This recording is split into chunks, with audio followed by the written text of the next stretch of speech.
So, good day to everyone, and thank you for letting me speak today.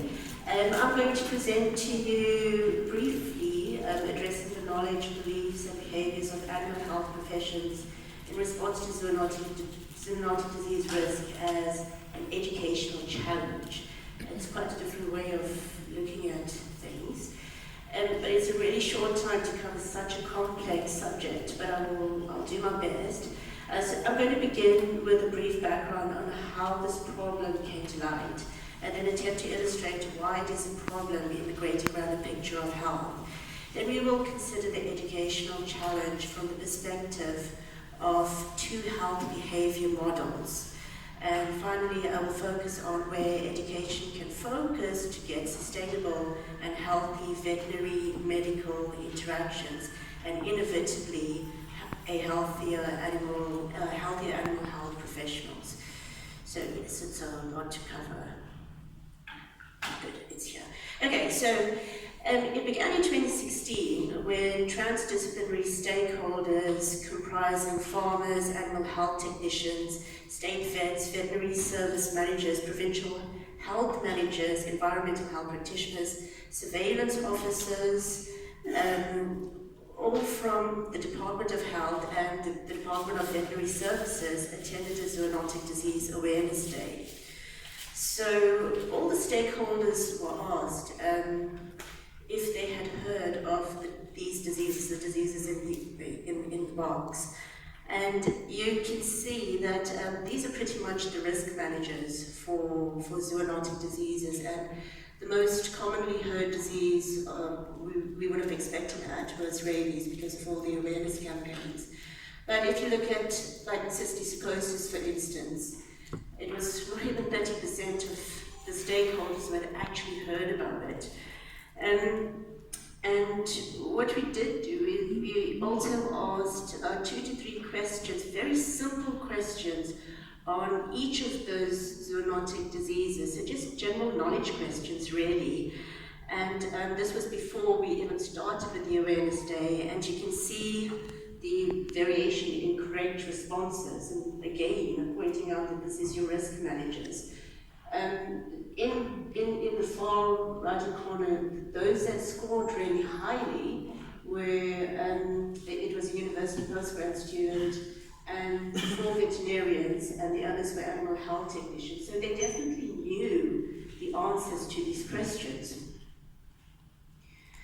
In the same year, we did a field study of knowledge, attitudes, and perceptions to brucellosis in cattle handlers on brucella-positive cattle farms. And from that we saw a real disconnect between knowing of the disease and knowing the human symptoms. Furthermore, knowledge did not guarantee a health-seeking response to the symptoms of brucellosis. So you can see, well, 37% of these were cattle handlers knew that brucellosis is a zoonotic disease. Of those, only 40% of them actually knew the symptoms. And then, of course, it was only a few of those that would have actually gone to seek out medical care. People tended more to self-treat themselves, or pray, or have other means of solving the problem. This kind of gets excessively exaggerated and noticed when we look at the veterinary officials.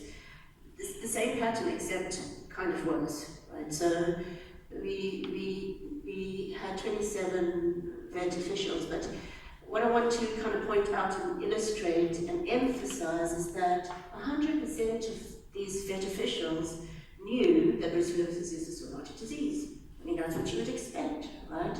But only 62% of them knew the symptoms of human brucellosis. And of those, actually, the health-seeking behaviour in response to the symptoms of brucellosis, they would not go to a medical doctor or seek out medical care. Okay, so it seems we have a problem, but why is this a problem? Okay, so we do know that the problem is definitely, there's not enough knowledge about zoonotic diseases amongst animal and public health stakeholders in how and we also know that knowledge of zoonotic diseases or the symptoms thereof don't guarantee a health-seeking response from veterinary officials. Okay, and we can assume that this extends to animal health people. And you can ask, okay, great, okay, this is some facts, this is some data, so what, right? And why is this a problem? So here I've just done a causal loop diagram of a typical human-cattle farm interface, rippling of scales from individual human-animal ecosystem interaction all the way to the impact of healthy cows on the economy. And as you can see,